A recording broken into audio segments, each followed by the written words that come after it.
වගේ උරුමය සංවිධානයේ භාණ්ඩාගාරික හැටියට මම කටයුතු කරන්නේ.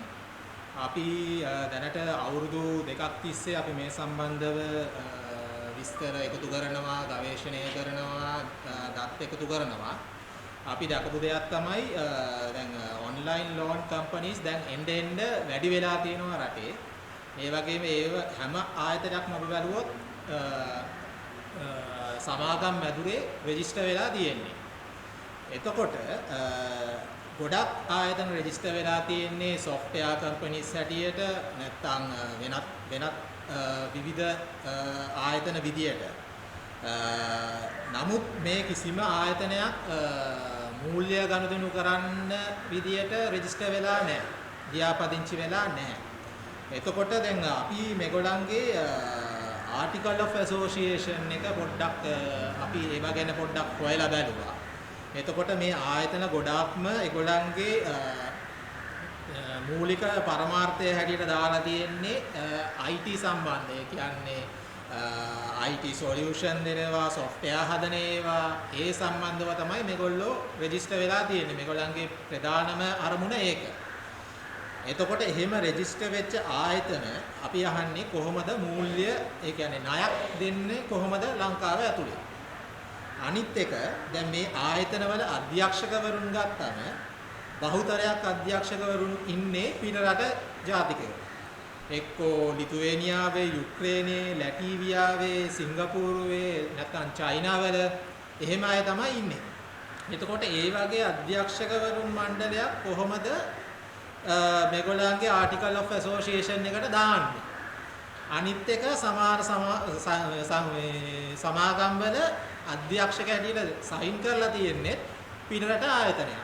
පිටරට අධ්‍යක්ෂකවරයෙක්. එතකොට ඒකට මොන වගේ ලංකාවේ නීතියක් නැද්ද? මේ තියෙන්නේ මේ වගේ ආයතනයක ආටිකල් ඔෆ් ඇසෝසියේෂන් එකක්. මේක පිටිපස්සේ මේ සයින් කරලා තියෙන්නේ ලිතුවේනියන් කම්පැනි එකක්. එතකොට මේකට ලංකාවේ කොහොමද නීතිය? ඒ කියන්නේ විදේශ කම්පැනියක්, විදේශ ජාතිකයෙක් කොහොමද මේ වගේ එකක් මේ කියන්නේ මේවා සයින් කරන්නේ? මේවට රජයේ මොන වගේ නීති රීතිද මේවට තියෙන්නේ කියන එක අපි අහනවා. ඒ වගේම මේ වගේ දෙයක් කොහොමද සමාගම් මැදුරෙන් මේවා රෙජිස්ටර් කරන්නේ කියන එක අපිට දැනගන්න කැමතියි. ඒ වගේම තමයි දැන් ගොඩක් ආයතන වලින් ගොඩක් මේ ඔන්ලයින් ලෝන් කම්පැනිස් වලින් මිනිසුන්ට එවනවා SMS වගේ. ඒවල සඳහන් වෙනවා මේගොල්ලෝ මේ මූල්‍ය ආයතන නැත්තම් මයික්‍රෝ ෆයිනෑන්ස් වගේ ආයතන කියලා සඳහන් වෙනවා. හැබැයි මේ ශ්‍රී ලංකා මහ බැංකුවෙන් මාධ්‍යයට නිවේදනය කරපු නිවේදනයක් 2025 2/27 මේකේ සඳහන් වෙනවා මහ බැංකුවේ අවසරයක් තියෙන ආයතනයක් හැර වෙනත් ආයතනයකට මූල්‍ය ඒ කියන්නේ මයික්‍රෝ ෆයිනෑන්ස් ඒ වගේ ඒහා සම්බන්ධ වෙනත් වචන භාවිතා කිරීම තහනම් කියලා. එතකොට අපි අහනවා මේගොල්ලෝ මේවා ප්‍රසිද්ධියේ කොහොමද මේ වගේ ජනතාවට යවන්නේ? මේක තනිකරම ප්‍රෝඩාවක්, අනිත් එක ජනතාව බය කිරීම. මේ කිසිම ආයතනයක් මහ බැංකුවේ රෙජිස්ටර් වෙලා නැහැ.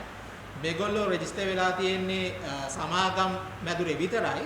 හැබැයි සමාගම් මැදුරේ රෙජිස්ටර් වෙලා තියෙන එකෙත් අපිට ප්‍රශ්න තියෙනවා මේ සම්බන්ධයෙන්. අධ්‍යක්ෂකවරුන් සම්බන්ධයෙන් මේවා ගොඩක් මේවා පිටරට ආයතන.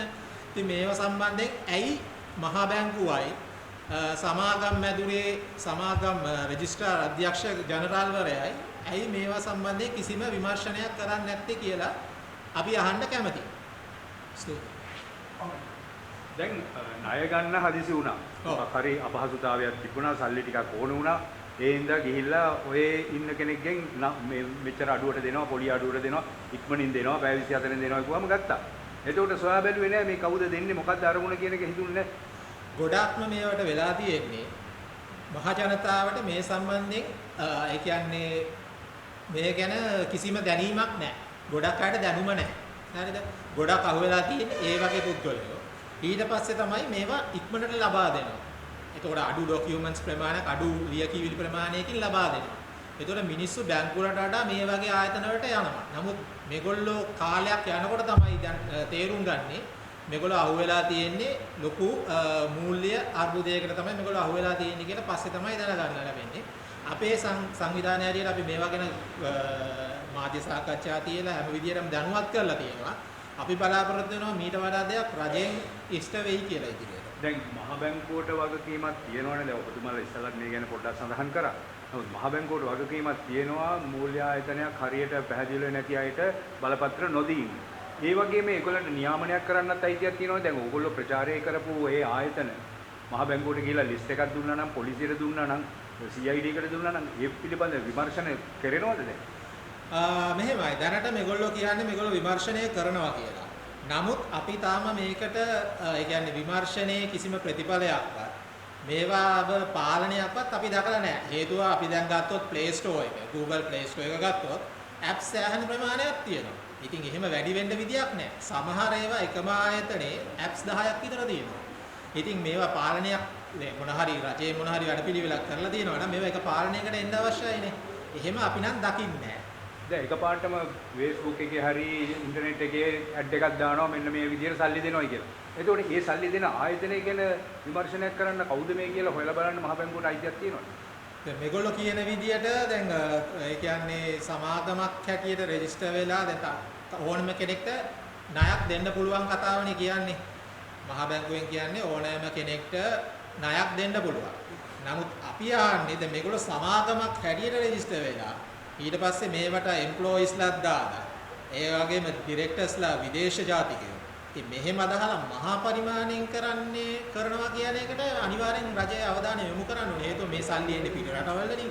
මේ සල්ලි ගලා යන්නේ පිට රටවල් වලට ඩොලර්ස් විදියට යන්නේ ලංකාවෙන්. එතකොට මේක ගැන අනිවාර්යෙන් මහ බැංකුවයි අනිකුත් වගකීම් යුතු ආයතන මේක ගැන මේ විමර්ශනය කරන්න ඕනේ අනිවාර්යෙන්.